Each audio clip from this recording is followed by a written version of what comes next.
The EPL title race is wide open after Wolves hold Arsenal on a 2-2 draw. And one of the things that was happening in the game, it's kind of crazy because the way Arsenal they were playing, it doesn't look like a team that actually wants to win the league.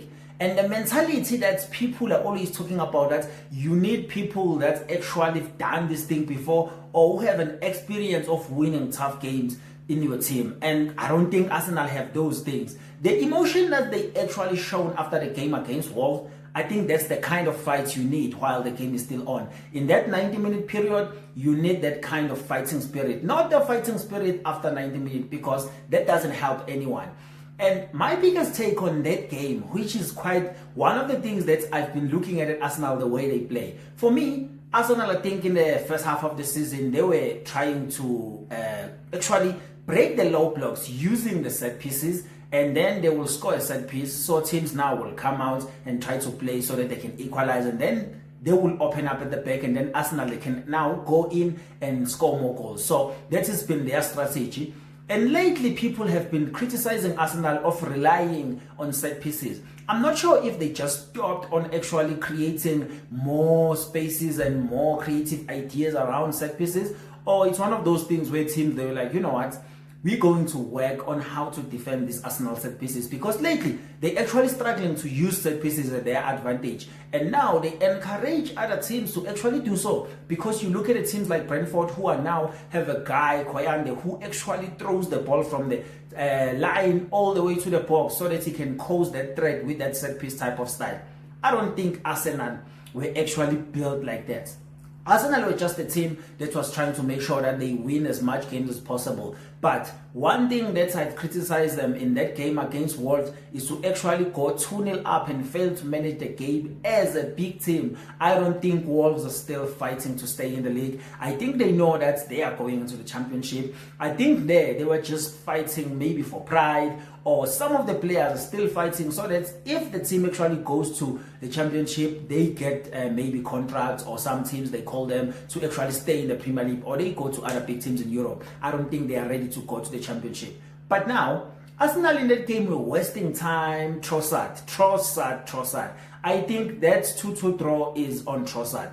I don't believe Trossard was injured, because I've seen the replays of that thing. It was more of a shoulder to shoulder than where he was pointing that it's a jaw. Okay, let's say it was a jaw. So you are telling me that Trossard couldn't walk off the pitch and give another guy a chance to come in and play, or he was just trying to waste that time that was added, which was 6 minutes. And then guess what? Wolves was like, okay, it's fine. We're going to relax here, but we are going to go and get our goal and make it 2-2. That's what happened. I mean, Calafiori, I think he was so unlucky. He came in a minute and then you score an own goal, which I think they should give to the young star, because there was nothing that Calafiori was going to do with that kind of shot. Now, I think there is one thing that most people are missing when it comes to Arsenal. I think Moreno has been the missing piece since he got injured, and I don't think he's going to play now till the end of the season. But that was the guy that was playing more as a tennis role and was creating more chances for Arsenal. And I know that a lot of people are saying Odegaard. For me, Odegaard has never been that guy. Reason number one is he always plays close to Saka. For me, that seems more comfortability, that you don't want to try new things because you are playing with this guy and you are winning. Okay, for some time the thing has been happening and working. But you're not going to beat teams doing that kind of style, because teams will look at this thing and be like, so you want to play close to Saka so you can unlock Saka, go to the right, and then when he gives you the ball, you have more space to either shoot or to either pass the ball on the right hand side. I haven't seen him going all the way to the left trying to get the ball from the Martinelli side and go in and try to pass the killer balls. And also, he likes to hold on the ball too much and going to the guy that they actually criticize, Kaio Corres. I know Kaio Corres, in most of the games that he plays, he never actually show any qualities that we actually saw when they were beating City last season 3-0 at Etihad. But I think most of them is on Odegaard. That guy is an old school type of striker. When you hold the ball, when Arsenal actually win the position, that guy is going to run. He needs someone who's going to read his run the way he wants them, because this is how he scores goals. But now I've seen Kai Havertz coming in and doing better. What's doing better than Odegaard, because Odegaard was trying to hold on a ball too much. But Kai Havertz understood this thing, because I think he's the best guy to play in that position, because as soon as he gets the ball, he always trying to release Kaya Korres, and then Kaya Korres know how to run. But I think Arsenal now are in the world of trouble. City is going to close the gap, and if City wins against Newcastle, it's going to be a problem for them when they go into the North London derby. And I feel like Arteta needs to actually fix the team, try to do something, try to make the team tick. And I think one of the biggest things as well that is costing them, I think they're reading too much of what the media is saying, that they are a bunch of bucklers, they're going to buckle this thing, they don't have the quality. And I think they must stop actually doing that, because it's going to kill their dreams of winning it. And one last thing, if they don't win the league this season, I don't see them also winning the league in the next 2-3 years, because I'm thinking all the team are getting better. If you're looking at what Carrick is doing, Carrick is actually cooking at Man United. Chelsea is getting better. Liverpool will be better. It's either they get rid of slots or they slot stay, but I think Liverpool will be better. And then City is not going to be this City. We know that this is not the best City, but they are out here fighting for the league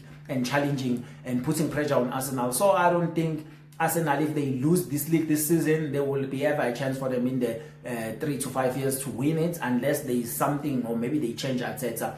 And another thing that I'm going to blame Arteta for: stop signing your guys that you think they're going to listen to you. Sign players that are game winners, well beaters. The time when they were linked with Rodrigo from Real Madrid, I was like, Arsenal now is cooking. But you know what they're doing? They didn't do that signing, and they got Eze. He's a good player, but I still believe Arteta doesn't allow players to perform in the way that they can be well beaters. I know that some of it is on Eze. He needs to actually perform better, because this is not Crystal Palace now, it's Arsenal, it's a different type of level. But I think Arteta, sometimes you need to create system that will make your players shine better. And I'm blaming Arteta for this Kaya Korres thing, because I don't believe Kaya Korres is that poor. But I believe the way they're playing, they stuck in a way that they play, and they used to play under when Havertz was a false nine. So I don't think they're playing in a way that suits Kaya Korres. But if they want to win, you need to find several ways of skinning the cat. Not one way of skinning the cat, because everyone will know that this is how you skin the cat. So Arsenal, they are in a world of trouble, and Iko Chud is going to be in charge of the Tottenham in the North London derby. It's just a free hit for him, so it's going to be a tough game for Arsenal. But I still believe Arsenal will go there and get 3 points. But those 3 points are going to be enough?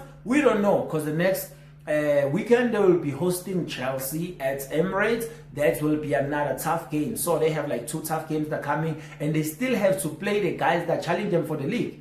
I think Arteta is in the world of trouble. And Arsenal fans, please stop being delusional, because it might not happen, because it might really not come home, because I know you guys were saying it's coming home. So if you have anything to say about the title race being wide open, or you have anything to add of what I've been talking about here, let's have this conversation on the comment below, and I'll see you on the next one.